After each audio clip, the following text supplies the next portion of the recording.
तो चलिए दोस्तों, आज हम एक बहुत इम्पॉर्टेंट कॉन्सेप्ट को इकोनॉमी के बहुत ही आसान भाषा में एग्जाम्पल्स के थ्रू समझने की कोशिश करेंगे। कॉन्सेप्ट का नाम है ईबिडा। नाम सुनने में ही बहुत भारी भरकम लग रहा है, क्योंकि भारी भरकम लोगों के लिए यूज़ होता है। बताऊंगा मैं क्यों।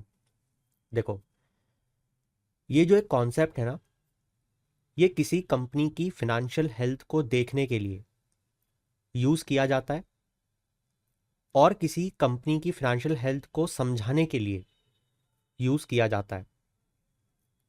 अब इस पर्टिकुलर टर्म से किसी कंपनी की फिनेंशियल हेल्थ पता कैसे चलती है, हम ये देखेंगे। मगर उसके पहले, अगर आसान भाषा में हम एक एक टर्म पे ध्यान दें तो हमें कुछ चीज़ें समझ में आती है, जैसे कि अर्निंग, मतलब कि मैं कितना पैसा कमा रहा हूँ, है ना, एकदम आम भाषा में। बिफोर का मतलब पहले। इंटरेस्ट का मतलब, जैसे हम जानते हैं ना, हम लोग कुछ लोन ले लेते हैं तो इंटरेस्ट भरना पड़ता है, ठीक है। फिर taxes, corporate tax, income tax, हम सब जानते हैं। डेप्रिसिएशन हम सब जानते हैं, जैसे कि आपने मान लो एक कार खरीदी, राइट।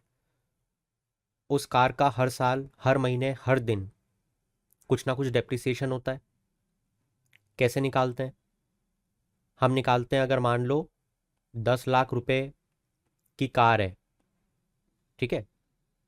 अगर 10 लाख रुपए की कार है और अगर वो 5 साल चलती है, एग्जाम्पल के तौर पे चलाते तो हम 5 जनरेशन है, मगर फिर भी, तो हर साल उसमें कितना डेप्रिसिएशन आ रहा है, क्या आप ये निकाल सकते हो?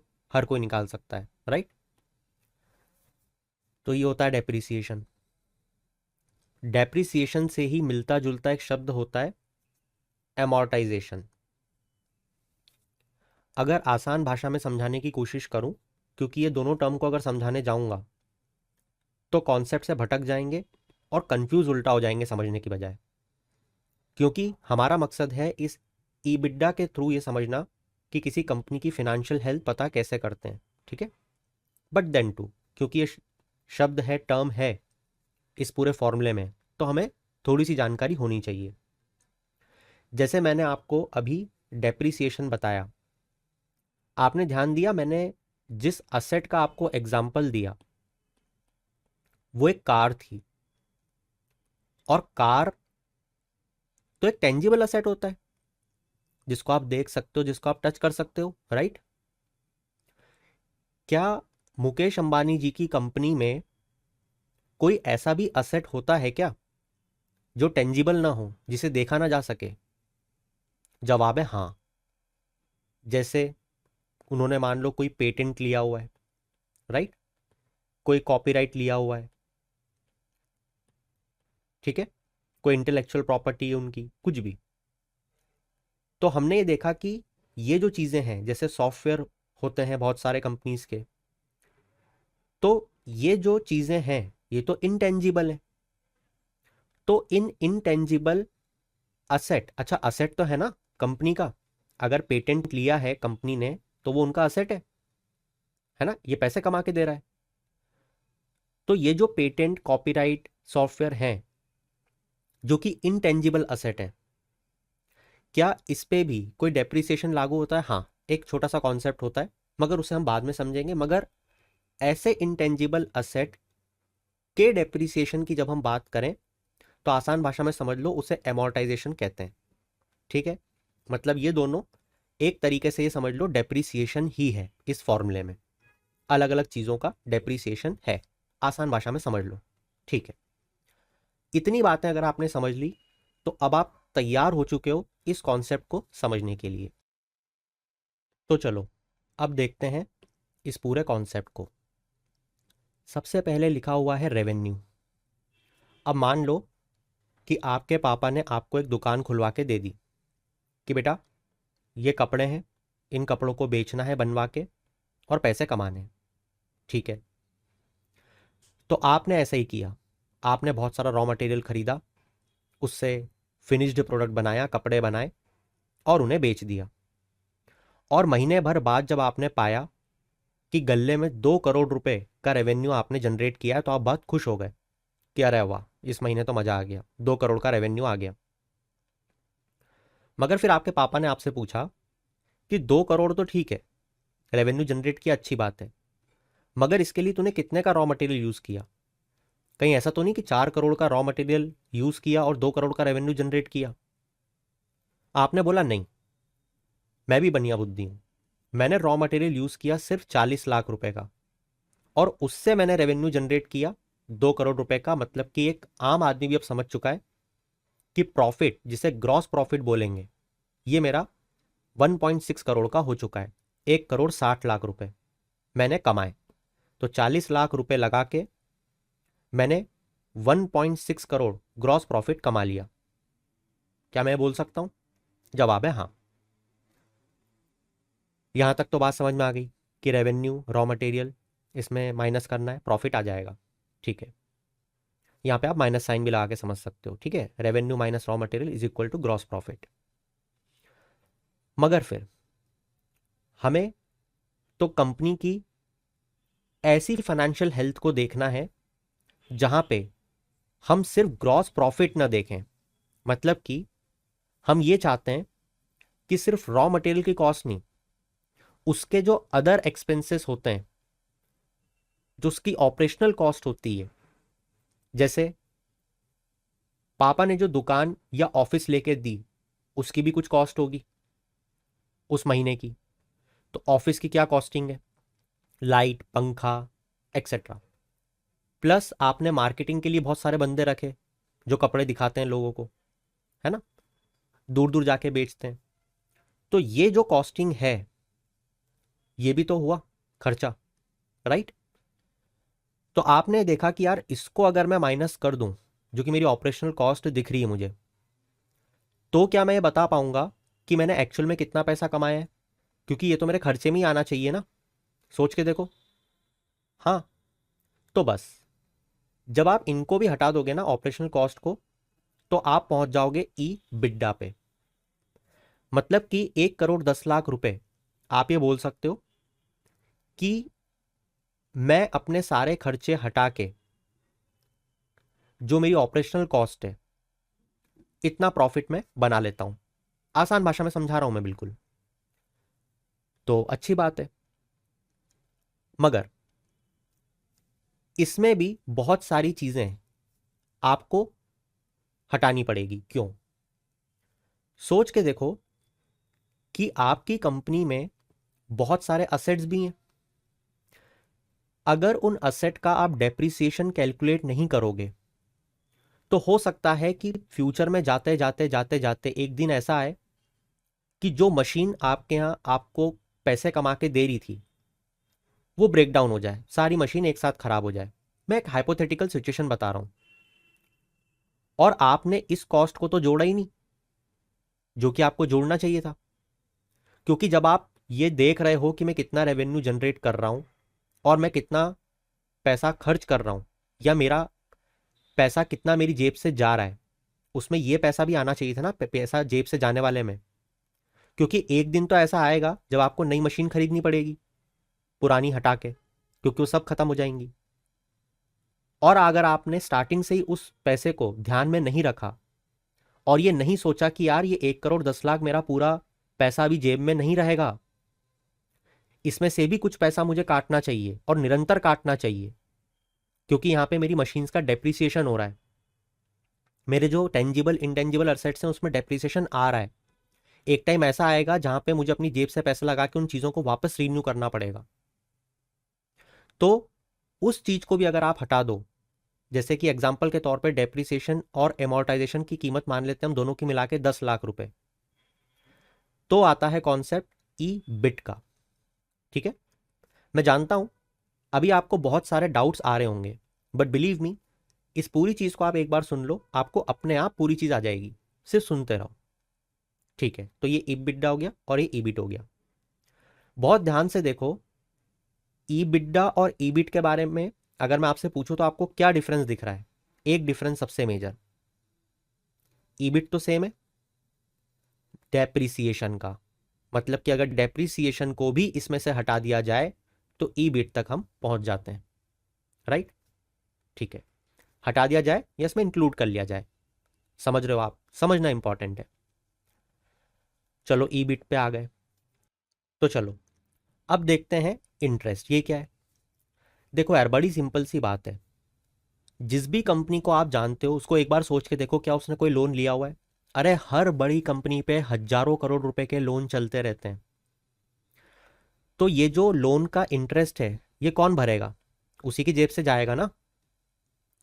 तो आपको नहीं लगता कि ये जो उसका हम कमाई देख रहे हैं, उस कमाई में से उस इंटरेस्ट को भी हमें हटाना चाहिए या इंक्लूड करना चाहिए? तभी हम उसकी एक्चुअल कमाई देख पाएंगे। आप बोलोगे हाँ यार, तो 1 करोड़ में से 20 लाख और हटाओ, राइट। तो ये आएगा 80 लाख रुपए। अब इस 80 लाख रुपए को हम कह देते हैं प्रॉफिट बिफोर टैक्स। क्यों बोल देते हैं? क्योंकि अभी तक हमने टैक्स नहीं भरा है, तो इसको प्रॉफिट बिफोर टैक्स बोल देते हैं, है ना। तो अभी तक इतनी एक्चुअल कमाई हम निकाल चुके हैं, मगर अभी तो टैक्स भी भरना है ना उसको, तो इसमें से और पैसा जाएगा उसकी जेब से। तो इसका 30% टैक्स हम मान लेते हैं कि वो भरता है। टैक्स में 24 लाख और चला गया। अब इसमें से 24 लाख को और माइनस करो, तो आपका आएगा नेट प्रॉफिट। अब 1 मिनट के लिए सोच के देखो, 1 मिनट के लिए इस ईबिट्डा और ईबिट को बीच में से हटा दो कि ये कुछ है ही नहीं। अब सोच के देखो कि मैंने 2 करोड़ रुपए का गल्ला बनाया 1 महीने में या 1 साल में, जो भी मैंने बोला था मुझे भी याद नहीं, 1 महीना बोला था शायद। मैंने 2 करोड़ रुपए का रेवेन्यू जनरेट किया। पापा ने पूछा बेटा रॉ मटेरियल कितने का लगा? मैंने बोला 40 लाख का। बोलो उसको हटा। फिर उन्होंने बोला तूने मार्केटिंग में कितने लोग लगाए, ऑफिस का कितना खर्चा? मैंने बोला 20 लाख और 30 लाख। बोलो उसको भी हटा। फिर बोला ये जो मशीन लगाई हुई है तूने जिसमें से डेप्रिसिएशन हो रहा है, जो तेरे इंटेंजिबल एसेट है, सॉफ्टवेयर इंस्टॉल किए हुए तूने, उन सबका डेप्रिसिएशन कैलकुलेट कर अंदाजन। मैंने बोला मान लो 10 लाख उसका। बोले ठीक है। बोले ब्याज कितना लिया, पैसे कितने उठाए हुए तूने ब्याज पे, कितना ब्याज भर रहा है? मैंने बोला लगभग 20 लाख। बोले उसको हटाओ। फिर बोले कि टैक्स कितना भरना है अब इन सबको हटा के, क्योंकि जो प्रॉफिट बचा है तेरा, मैंने बोला 80 लाख प्रॉफिट बचा है जिसमें अपने को लगभग 24 लाख टैक्स भरना पड़ेगा। बोले उसको हटा। बोले अब जो तेरा प्रॉफिट आया है वो बता मुझे। तो उस लड़के ने बोला 56 लाख मेरा प्रॉफिट दिख रहा है। क्या आपको एक बात समझ में आई? यहां पे जब हम प्रॉफिट देख रहे थे तो उसने बोल दिया बड़ी आसानी से 1.6 करोड़ का प्रॉफिट कमाया है, मगर उस फुद्दू को पता ही नहीं था कि नेट प्रॉफिट तो 56 लाख है बस, या उससे भी कम। तो यहां पे ये जो चीजें हैं, एक एक स्टेज पे आप बहुत सारी चीजों को देख सकते हो। किसी कंपनी की फाइनेंशियल हेल्थ पता करने के लिए मैं आपको और समझाऊंगा, अभी सुनो। अब आप इसका बिल्कुल उल्टा भी कर सकते हो, मतलब कि नेट प्रॉफिट अगर आपको पता है तो उसमें ये चीजें जोड़ जोड़ के आप यहां तक और यहां तक भी पहुंच सकते हो। मगर अब मैं आपको ये समझाऊंगा कि हम जब इस प्रोसेस में यहां तक आ रहे थे तो सबसे अच्छी बात तो यही थी ना कि सीधे नेट प्रॉफिट पूछ लेते कि भैया सारे खर्चे हटा तेरे ये वाले और सीधे नेट प्रॉफिट बता मेरे को तू। ये सब फर्जी बातें, ईबिटा ये वो ये सब, मुझे तो सीधे नेट प्रॉफिट बता। ऐसा नहीं किया जाता। क्यों? इस स्टेज को यहीं पे क्यों रोक के देखा जाता है, इसको समझना बहुत ध्यान से। देखो होता क्या है कि अगर आपको दो कंपनियों को कंपेयर करना है, मान लो एक कंपनी वन ये है और टू कंपनी सेकंड कंपनी ये है। अब हो सकता है ना कि ये दोनों कंपनियां अलग अलग सेक्टर में काम कर रही हो सकता है ना कि इन पे टैक्सेस अलग अलग लगते हो, बाय एनी चांस। एग्जाम्पल मान लो, बस हाइपोथेटिकल। इसका मतलब इन दोनों पे 30% का टैक्स नहीं लगता है, ये दोनों अलग तरीके के टैक्स भरते हैं। तो क्या आप नेट प्रॉफिट से इन दोनों कंपनियों को कंपेयर कर सकते हो? जवाब है नहीं। क्यों नहीं कर सकते? अरे भैया दोनों का टैक्स स्लैब ही अलग है, एक 20% भर रहा है, एक 30% भर रहा है। आप कैसे कंपेयर करोगे? तो यहां तो नहीं कर सकते। ठीक है, फिर ऊपर आओ। अब इंटरेस्ट और डेप्रिसिएशन बचा। पहले डेप्रिसिएशन की बात करते हैं। अब भैया ये जो कंपनी है ये चलाता है, मान लो भारत पे जैसी कंपनी जो टोटल सॉफ्टवेयर पे काम करती है, और ये चलाते हैं ऐसी कंपनी जो टोटल फिक्स्ड असेट पे काम करती है, मशीन लगी हुई है बड़ी बड़ी। अब इनका डेप्रिसिएशन अलग है और इनका डेप्रिसिएशन अलग है, तो जब मापदंड ही एक जैसा नहीं है तो दोनों कंपनियों को कंपेयर कैसे करोगे? कर सकते हो? बिल्कुल नहीं कर सकते। तो इसको भी हटाना पड़ेगा। इसीलिए इसकी एक स्टेज ऊपर ही रुक के हमें यह देखना पड़ता है कि कंपनी अपनी ऑपरेटिंग कॉस्ट को हटा के कितना प्रॉफिट मेकआउट कर पा रही है, और इस बिहाफ पे अब हम इन दोनों कंपनीज को कंपेयर कर सकते हैं। तो ये था उसका जवाब कि हम ईबिटडा से किसी कंपनी की फिनेंशियल हेल्थ को क्यों देखते हैं, क्योंकि एक ऐसा मापदंड है जहां पे हम दो कंपनीज को कंपेयर कर सकते हैं। मगर ये नेट प्रॉफिट हर कंपनी के लिए निकालना इसलिए जरूरी है ताकि पता चल पाए कि एक्चुअल में पैसा बच कितना रहा है आखिरी में सब काट पीट के। वहीं ईबिटडा कैलकुलेट करना इसलिए जरूरी है ताकि भले ही कंपनी ने एक बार मार्केट से कितना भी पैसा उठाया हो, 2 करोड़, 2,000 करोड़, 2 लाख करोड़, मगर इस ईबिटडा को कैलकुलेट करने के बाद हमें यह समझ में आता है कि उस कंपनी का जो फ्यूचर है वो कितना अच्छा है। क्योंकि अगर ईबिटडा बहुत ज्यादा है इसका मतलब वो ये सब चीजें चुका देगी, उसमें क्षमता है, फ्यूचरिस्टिक विजन है उस कंपनी में, उस कंपनी के प्रोडक्ट में दम है, तभी वो इतना रेवेन्यू जनरेट कर पा रही है अपने सारे ऑपरेशनल कॉस्ट को हटा के। आई होप सो कि अब मैं आपको पूरी तरीके से समझा पाया हूं। 3 से 4 चीजें, पहली और दूसरी कि ये ईबिटडा और ईबिट कॉन्सेप्ट क्या है। थर्ड कॉन्सेप्ट कि रेवेन्यू से हम क्यों बहुत सारी चीजों को माइनस करते हैं।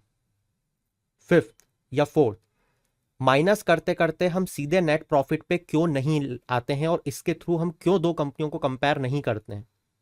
फिफ्थ, कैसे ईबिटडा पे रुक के हम दो कंपनी की फाइनेंशियल हेल्थ को कंपेयर कर सकते हैं। इसी के साथ हम कैसे नेट प्रॉफिट से अगर ऊपर जाएं तो ईबिटडा तक पहुंचा जा सकता है। तो रेवेन्यू से भी यहां तक पहुंचा जा सकता है और यहां से भी यहां तक पहुंचा जा सकता है। ठीक है, और इसीलिए इस कॉन्सेप्ट का फुल फॉर्म है earning before paying this. Earning, earning जो हो रही है, अर्निंग जो हो रही है बिफोर पेइंग दिस।